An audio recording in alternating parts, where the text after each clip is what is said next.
उसके बाद कुछ कहना है आपको? आपका घर में सो दूंगा आपको। हाँ तो इनको राजन कर दूंगा। जाओ आप जाओ। बोल रहा है आप अरे यार आप जाओ क्या कर रहे हो आप जाओ एक बार यार आप जाओ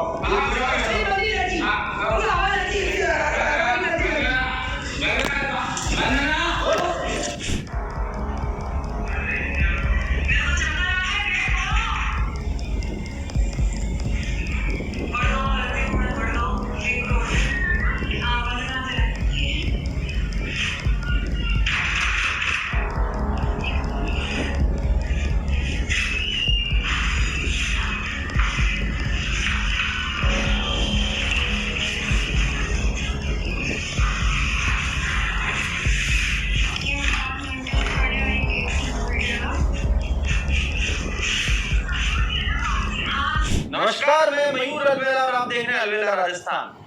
अभी 2 दिन पूर्व एक समाचार पत्र में एक समाचार जो है प्रमुखता से प्रसारित हुए कि किस तरह से एक बहू ने एक बूढ़े बेबस लाचार ससुर को किस तरह से बड़े कोर्ट परिसर में पीटा।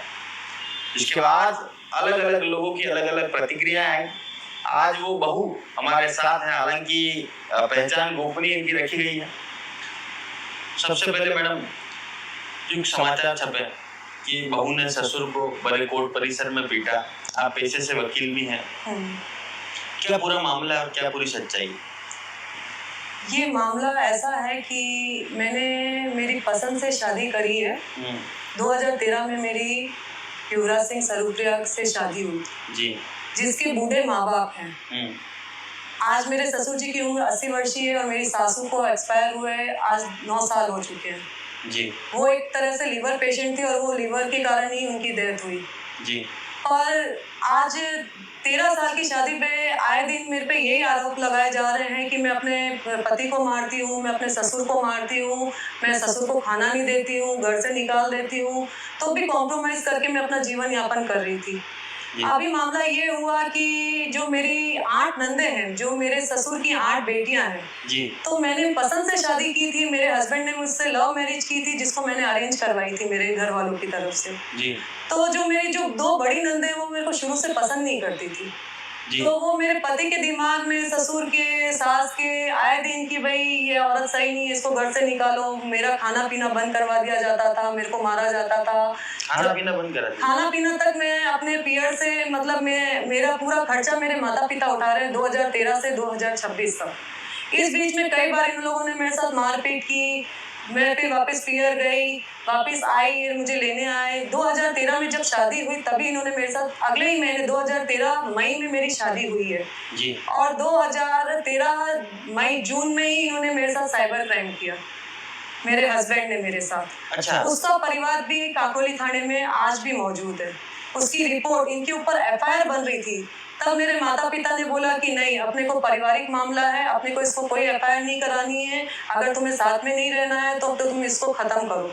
तो मैंने कहा ठीक है, अगर इनको नहीं रहना है, अगर इनको इतना ही डाउट है, मेरे साथ इतना बड़ा साइबर क्राइम किया है। और मामला ये था, मेरा पति जो मेरे पे शक करता था शादी से पहले ही, तो उसने मुझसे शादी क्यों करी?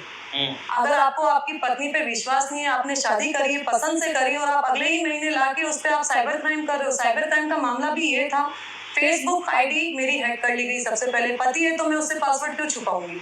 हाँ, सही तो मैंने पासवर्ड वगैरह सब ओपन रख रखे थे। तो मेरे पति रोज मेरा फेसबुक चलाता था। तो मैं कॉलेज की पढ़ी लिखी लड़की हूँ, आज मैंने एडवोकेसी करी है, मैंने सनद प्राप्त करी है उदयपुर कोर्ट से। तो मैं सबसे बात करूंगी ना, जो मेरे फ्रेंड होंगे, नहीं होंगे, जो मेरे क्लाइंट होंगे, मैं सबसे बात करूंगी, सब तरह का सोशल वर्क करूंगी। तो मेरे फोन पे कुछ मेरे पुराने मैसेजेस पड़े हुए थे शादी के पहले के फ्रेंड्स के।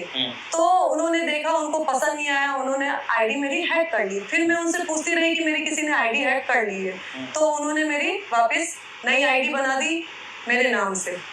और अब वो पुरानी आईडी से मेरे नए आईडी पे मुझे अश्लील मैसेज किए जाने लगे। अच्छा। जिसकी रिपोर्ट मैंने अपने पति को बोली सबसे पहले कि मेरे साथ ऐसा ऐसा हो रहा है, आपने तो मेरी नई आईडी बना ली है। और उसके बाद अब मैं तो किसी को ऐड भी नहीं किया उसमें। आईडी सिर्फ मैंने बना के रखी है वंदना जैन के नाम से, पर मैंने तो अभी तक उसमें किसी को ऐड भी नहीं किया है। तो फिर कौन मुझे मैसेज कर रहा है इस ढंग से?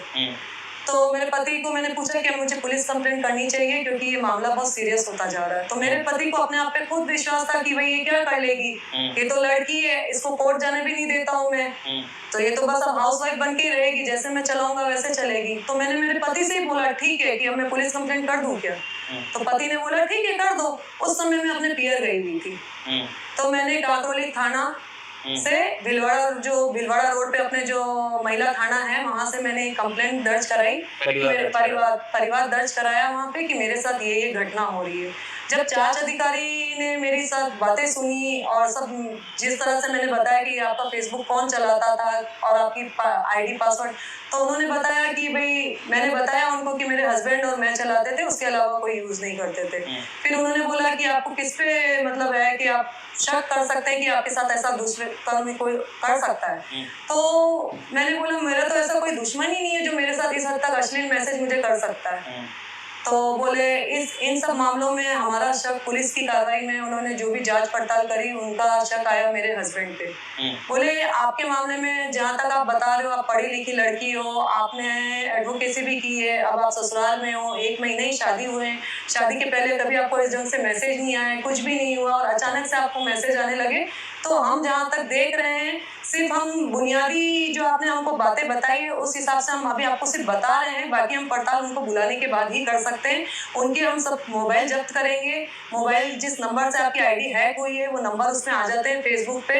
तो आप एक बार आप क्या चाहते हो उनके ऊपर कार्रवाई करना? मैंने कहा सर मैं कार्रवाई करना नहीं चाहती हूँ, पर मैं इसकी मामले की जड़ तक जाना जरूर चाहूंगी कि मेरे साथ इतना गंदा काम किसने किया जी।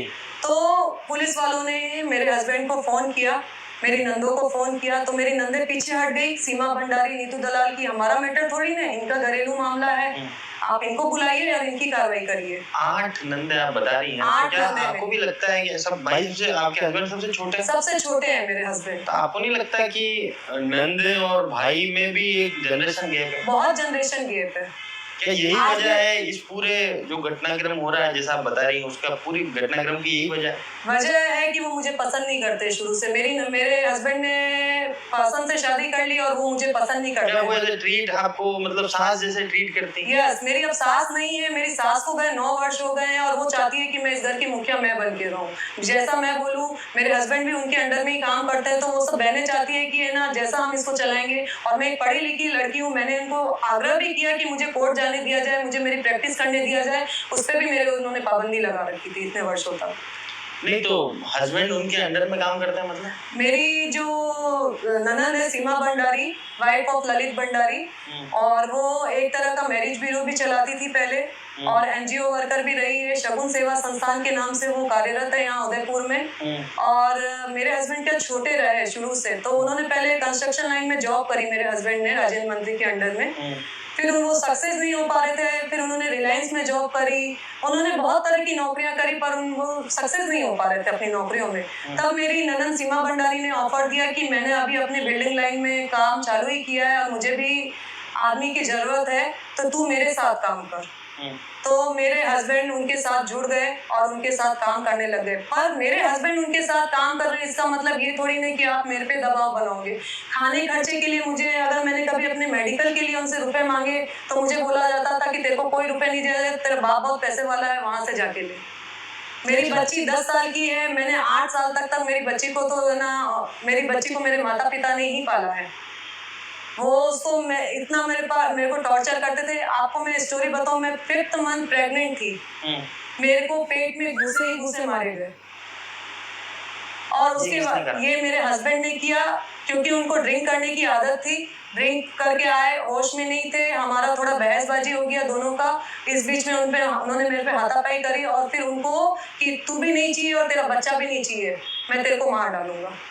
तब मेरी नंदों को इस बात की खबर पड़ी तो वो मेरे को हॉस्पिटल लेके गई। वहाँ पे मेरा पूरा चेकअप कराया कि ये मर तो नहीं जाएगी और इसका क्या है। उन्होंने वहाँ पे मेरा लिंक ड्रोन चेक करवाया कि इसमें बच्चा लड़का था कि लड़की था, और ये मेरे पास रिपोर्ट्स पड़ी है सारी।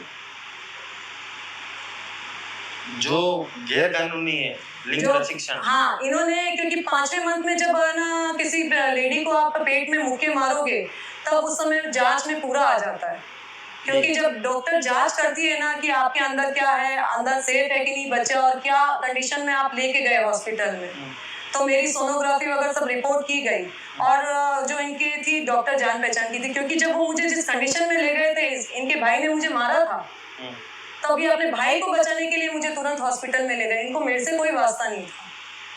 मतलब रोज आपको प्रताड़ित किया जा रहा था, आपके पिताजी ही एकमात्र आपके सहारा थे कि आपके अब तक का जो भी खर्चा पानी जो भी आपका जीवन यापन हुआ है आप और आपकी बच्ची का। आए दिन मतलब फिर जब ये घटनाएं होती थी तो मेरे परिवार वाले मुझे काकोली से वापस यहाँ आने नहीं देते थे, राजसमंद से मुझे आने नहीं देते थे और मुझे वहीं बैठा लेते थे। बोले कि ऐसे घर में तूने शादी कर ली, तेरी पसंद से हमने करवा दी, पर तू जीवन वहाँ पे नहीं निकाल सकती है। तो मैंने कहा ठीक है पापा, आप जैसे बोल रहे हो ठीक है। तो उस बीच में मेरे हस्बैंड और मेरी नंदे आए दिन यहाँ मेरे पियर आके कि भाई इसको घर हम ले जाना चाहते हैं, अब ये ऐसी हरकतें नहीं करेगा, हम इसके सपोर्ट में हैं, बहू के हम इसका साथ देंगे, ऐसे करके मुझे ले जाते थे और फिर से लाने के बाद वही मेरे को प्रताड़ना देते थे। जब मेरे अगर कोई मुझे कहीं जाना है, मुझे कहीं आना है, मुझे किसी भी चीज़ के लिए पैसे नहीं दिए जाते थे, मेरे को कुछ खाना है या मैं प्रेगनेंसी में कुछ खाना चाहती थी तो मैं सब चीज़ अपने माँ बाप से लेके ही अपनी पूर्ति करूँ, इनका ये कहना था। और जब इन्होंने मेरे को 2013 में तो मेरे साथ साइबर क्राइम किया, उसके बाद मैं प्रेग्नेंट 2016 में हुई, मेरी डिलीवरी हुई। मेरी डिलीवरी का खर्चा भी मेरी नंदों ने बोला कि तुमको करना पड़ेगा। मेरे माँ बाप को बुला के बोला कि पहला डिलीवरी का खर्चा तो भाई ससुराल से नहीं होता, पीरियड से होता। तो मेरे माँ बाप ने बोला पहला क्या, हम तो जब तक हमारी बच्ची है हम तब तक करेंगे खर्चा जी, पर इसको सुरक्षित रखेंगे हम जी।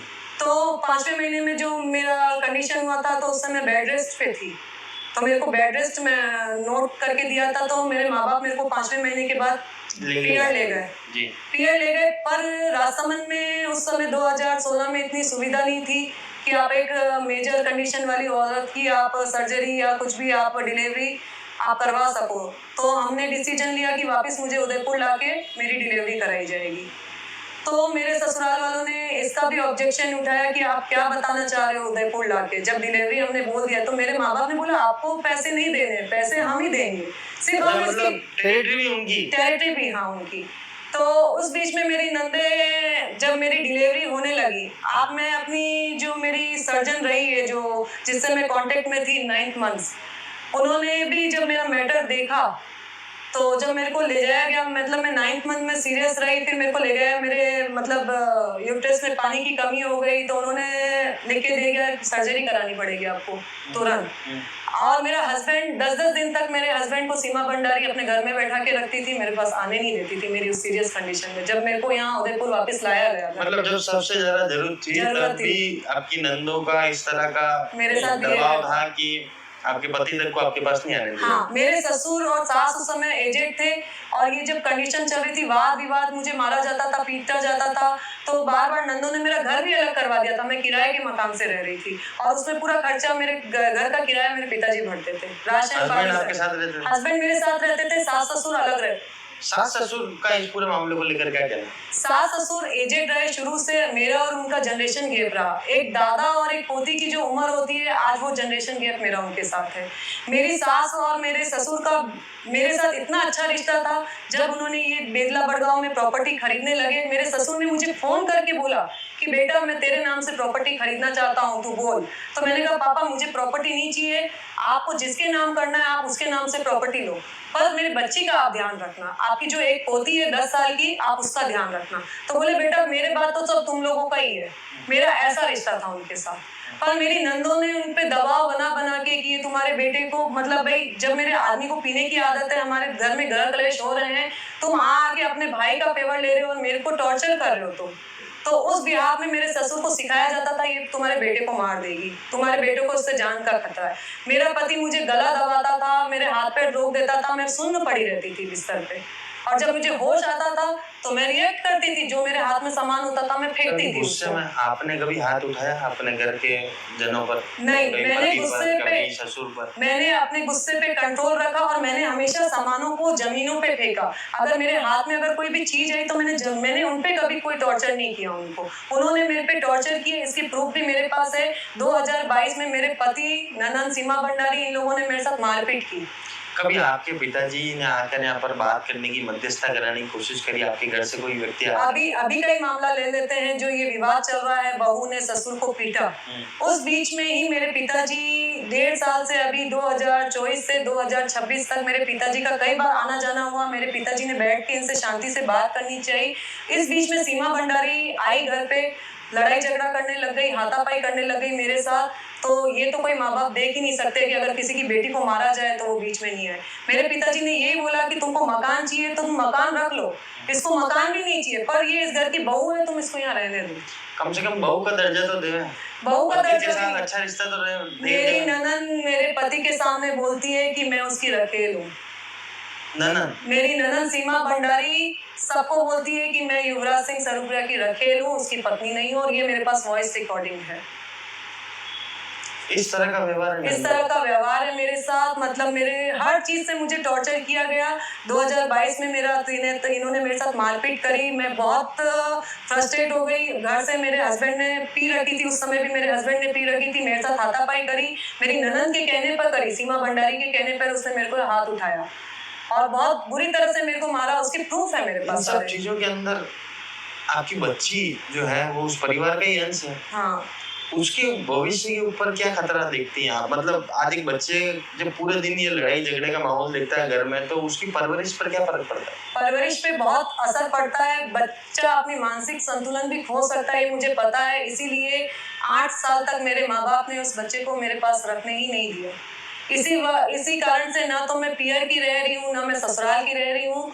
अभी 2 साल मात्र हुए हैं मेरी बच्ची को उदयपुर लाए, और उस बीच में मेरे पति ने पति ने नंदों ने कई बार मेरे ऊपर हमला करा। मेरी बच्ची ने खुद लाइव देखा और उसने बोला कि मुझे यहाँ से ले जाओ अपने नाना नानी को फोन करके, कि मैं इन लोगों के साथ नहीं रह सकती, ये मेरी मम्मी को मारते हैं। क्या मांग है प्रशासन से आपकी? और ये जो आरोप लगे उसके ऊपर क्या कहना चाहती है? क्या ओरिजिनल सच्चाई थी? आपने बताई कि भाई इस तरह का आपने कोई कृत्य नहीं करा। अब क्या कहना चाहती हैं उदयपुर की आम जनता से जिन्होंने एक धारणा बनाई आपके लिए?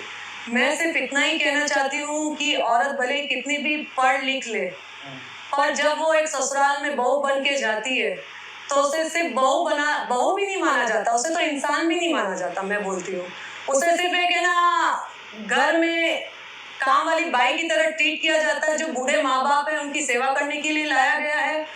2 टाइम की रोटी देंगे तो भी ठीक है, नहीं देंगे तो भी तुम्हारी, मतलब आप जैसे हमें चलाएंगे हम वैसे चले बस।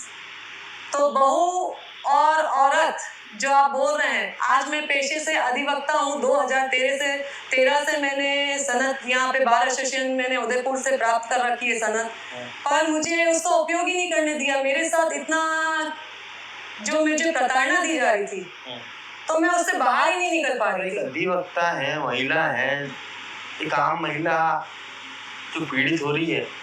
आज अधिवक्ताओं की हालत है जो महिला हितों की बात करते हैं, उनके संरक्षण के लिए हमेशा आगे रहते हैं। अगर एक अधिवक्ता महिला इस तरह से प्रताड़ित है, तो एक आम महिला कितनी प्रताड़ित होती होगी समाज में? तो बात यही है, आज घर घर की कहानी यही है कि नंदे अपनी भाभी को पसंद नहीं करती और उस घर में वो उस घर को पूरा बर्बाद कर देती है। और नंदे तो ठीक है, चलो मेरी तो भाई 8 नंदे हैं, मैं अगर किसी को पसंद भी नहीं आ रही तो मुझे मेरे पति और मेरे ससुर को हमारे हाल पे छोड़ दिया जाए। उनको वो भी सहन नहीं हो रहा है। उनका बस एक ही कहना है कि इसे घर से निकाला जाए और इसका म्यूचुअल तलाक कराया जाए। जबकि मैं मेरे पति को नहीं छोड़ना चाहती हूँ। मैंने पसंद से शादी करी थी, भले वो मुझे टॉर्चर कर रहा था। आज मेरी 10 साल की बच्ची है, मैं उसके लिए उसके साथ रह रही थी, और अब इन लोगों ने बदनामी का रास्ता अपनाया, ऐसे नहीं तो ऐसे। इस बीच में मेरी ननद ने वो मकान जो मेरे ससुर, पति और ननद तीनों के नाम पे रजिस्टर था, उसको भी गिफ्टेड करा के अपने नाम पे करवा लिया। कौन सी ननद ने कराया ये काम? मेरी ननद सीमा भंडारी। ये सीमा जी इतनी खतरनाक है क्या? ये बोलती है कि मैं मजिस्ट्रेट को जानती हूँ, मैं एनजीओ चलाती हूँ, मैं सोशल वर्कर हूँ, मैं पूरा ना उदयपुर तुम्हारे यहाँ पे लाके खड़ा कर दूंगी, तू मेरा कुछ नहीं बिगाड़ सकती है। इस ढंग की मेरे को वो आना प्रताड़ना देती है। क्या वाकई में आज के समाज में जब कहा जाता है कि भाई माता पिता के घर पर बेटियों का हक होता है, पर बेटियां शादियों के बाद भी जिस तरह से उस घर पर अपना हक जताती है, क्या यही मूल कारण है मौजूदा समय में परिवार टूटने का? जरूर, मैं भी आपकी बात से एग्री करती हूँ। माता पिता को अपनी खुशी से ही देना चाहिए अपने बच्चों को। अगर माता पिता नहीं दे पा रहे हैं, अगर वो सक्षम नहीं है उस परिस्थिति में, और बेटियां अपना हक जमा रही है, तो उसमें एक बहू का क्या दोष है? उस बहू ने क्या बिगाड़ा है तुम्हारा? आज मैं भी किसी के घर की बेटी हूँ। आज मैं अपने माँ बाप का घर तो नहीं बिगाड़ना चाहूंगी जिस ढंग से आप मेरा घर बिगाड़ रही हो। आज मेरा कोई भाई नहीं है, पर मेरे बहनें तो हैं। आज मेरे माता पिता तो हैं। क्या आपके पिताजी का सक्षम होना भी एक कारण था कि भाई इसके पिताजी सक्षम है, इसको यहाँ से कोई चीज नहीं मिलनी चाहिए, वो वहां से ही लेके आएगी? हाँ, ये भी एक कारण था। इनका शुरू से एक मोटो रहा है कि मेरा भाई कमाता नहीं है और तेरे पिताजी सक्षम है तो तेरी पूर्ति वो कर देते हैं। ये क्या बात है? ये इनका शुरू से मोटो रहा है। 8 बहनें हैं। हमारे घर का खर्चा अगर मेरा पति नहीं कर पा रहा है तो वो खर्चा करती थी अपने माँ बाप और अपने भाई के ऊपर। मैं और मेरी बच्ची जाए भाड़ में। और आज ये सारे एविडेंस मेरे पास है और मैं सोशल मीडिया पे आपको दे सकती हूँ सारे एविडेंस। मेरे को किस हद तक किया, मैं नादौरा चौराहे पे जब इन्हें मेरे साथ मारपीट करी और मैं त्रिनेत्र सर्कल पे 2022 में कोरोना टाइम पे मैं पड़ी हुई थी। मेरा एक्सीडेंट हो गया, मैं डिवाइडर में घुस गई जाके। इन्होंने पहले मुझे मारा पीटा, उसके बाद मैं घर से भाग गए मेरे हस्बैंड और मेरे ससुर और मेरी ननद। उसके बाद मैं भी घर से स्कूटी लेके निकल गई और मेरा त्रिनेत्र सर्कल पे एक्सीडेंट हुआ। डिवाइडर में घुस गई मैं 15 फीट उछली में, और ये जो मेरा ये निशान है ये सब उसी के सबूत है। तो मुझे जब वहाँ पे मैं गिरी, मैं बेहोश हो गई। वहाँ पे मुझे कुछ नहीं पता मैं कहाँ हूँ। मुझे नादौरा हॉस्पिटल में भर्ती कराया गया। वहाँ से जब कांस्टेबल साहब ने सीमा भंडारी और मेरे हस्बैंड को फोन किया कि आपकी घर की बहू और आपकी वाइफ का एक्सीडेंट हो गया है, आप यहाँ इनको लेने आइए, ये बहुत बुरी कंडीशन में है यहाँ पे। तो मेरी ननद बोलती है कि आप उसके माँ बाप को बुलाओ, हम नहीं आ सकते हैं, वो तो काकरोली में ही निवास करते हैं, आप उसको बुलाओ। तो इस ढंग का उनका जवाब था। तब कांस्टेबल साहब ने कहा कि इनके बॉडी पे और दूसरे निशान भी है, हम इनका मेडिकल करवाना चाहते हैं, पर ये इस कंडीशन में नहीं है कि ये अपना मेडिकल करा सके। और एक लेडी है, हम इनका खुद से मेडिकल नहीं कर सकते इनके घर वालों की उपस्थिति के बिना। तो तुरंत भागी आई वो। जब उन्होंने बोला कि मेडिकल कराना चाहते हैं और बॉडी पे निशान है और हम इनको अनंता रेफर कर रहे हैं यहाँ से, तब वो अनंता हॉस्पिटल आई रात के 11 बजे। एक्सीडेंट हो गया था मेरा 6-7 बजे और वो 11 बजे आई। और फिर उसने उस बात को संभाला। वहाँ पे प्रशासन से क्या अपील है? प्रशासन से यही अपील है कि झूठी अफवाहों पर जो प्रशासन, जैसे मैं एक अधिवक्ता हूँ पेशे से, पर मुझे कभी इस पेशे में आने ही नहीं दिया गया। मेरे घर वालों ने मुझे इतना प्रताड़ित किया। आज मैं अधिवक्ता होके भी अपने लिए खुद नहीं लड़ पा रही हूँ। आज मुझे यहाँ आना पड़ रहा है और अपने ये जो झूठे ये जो अफवाहें फैला रहे हैं न्यूज़पेपर पे, सोशल मीडिया पे कि बहू ने ससुर को पीटा, और वो भी न्यायालय परिसर में, एक वकील बहू ने जी। तो मैं प्रशासन से यही जानना चाहती हूँ कि मुझे वकील पहले बनने तो देते आप, उसके बाद आप मेरे ऊपर ये आरोप लगाते कि एक वकील बहू ने अपने बूढ़े ससुर को मारा। आज मुझे 13 साल से आपने प्रैक्टिस ही नहीं करने दी और आप मेरे पे ये आरोप लगा रहे हैं। तो मैं सिर्फ यही रिक्वेस्ट करना चाहती हूँ कि औरतों को जो अत्याचार से सिर्फ प्रशासन ही बचा सकता है और कानून कार्रवाई के द्वारा ही। मैं क्योंकि कानून की स्टूडेंट रही हूँ, मैंने कानून की पढ़ाई करी है, तो मुझे इतना तो समझ में आ चुका है कि घर परिवार के मामले घर में अगर सुलझ जाते तो कोर्ट कचहरी में कभी आना नहीं पड़ता, और आना पड़ गया है तो उसको बदनामी के रास्ते से नहीं क्लियर कर सकते मेरे ससुराल वाले, या मैं भी नहीं कर सकती हूँ उसको क्लियर जी। तो मैं प्रशासन से सिर्फ यही चाहती हूँ कि जो भी पक्ष सही है उसका साथ दिया जाए। अगर मैं सही हूँ तो मेरा साथ दिया जाए, और वो सही है तो उनका साथ दिया जाए। पर दोनों तरह के एविडेंस देखें, झूठी अफवाहें ना फैलाएं, किसी प्रतिष्ठित व्यक्ति को बदनाम ना किया जाए। आज मेरे ससुराल का एड्रेस नहीं दिया जाता है, उस पर मेरे पियर का एड्रेस दिया जाता है। मेरे हस्बैंड का नाम नहीं लिखा जाता है मेरे पीछे, मेरे पापा का नाम लिखा जाता है। तो मैं सिर्फ यही बोलना चाहती हूँ कि आपको मेरे से प्रॉब्लम है, मेरे परिवार वालों को क्यों घसीट रहे हो न्यूज़पेपर में, सोशल मीडिया पे आप क्यों ला रहे हो उनको? आप जो भी कोर्ट की कार्रवाई आप कोर्ट से करिए, पुलिस की कार्रवाई है पुलिस से करिए जी। तो ये थी वो बहू जिसके बारे में बिल्कुल छपा था 2 दिन पूर्व अखबार में कि किस तरह से बहू ने ससुर को न्यायालय परिसर में पीटा। इन्होंने अपना पक्ष यहाँ पर रखा है और बिल्कुल इन्होंने बताया कि किस तरह से इनको प्रताड़ित किया जा रहा है। 8 नंदों के बीच में एक भाई है और उसकी जो धर्म पत्नी है उसको किस तरह से प्रताड़ित किया जाता है। हालांकि किसी तरह का सपोर्ट इनको यहाँ पर नहीं है, ना पति की तरफ से ना ससुर की तरफ से। बच्ची जो है इनकी 10 वर्ष की बच्ची है जिसमें से 8 वर्ष जो है वो अपने नाना नानी के घर पर रही है और आज भी जो है उसका खर्चा और इनका पूरा खर्चा जो है इनके पिताजी के घर से आता है। काफ़ी सोचनीय विषय है कि हम किस तरह के समाज में रह रहे हैं और वाकई में अगर नंदों का जो है आज भी घरों में दखल है जिसकी वजह से भाई का घर बर्बाद हो रहा है तो नंदों को भी यहाँ पर सोचना चाहिए। और वाकई में अगर भाभी ने इस तरह से अगर अपने ससुर को पीटा है तो उन्हें भी यहाँ पर सोचना चाहिए। बहरहाल ये प्रशासन का निर्णय है कि प्रशासन किस ओर जाता है, प्रशासन पूरे मामले की जांच करे और जो भी दोषी उसे सजा मिले। जय हिंद, जय भारत, जय मेवाड़।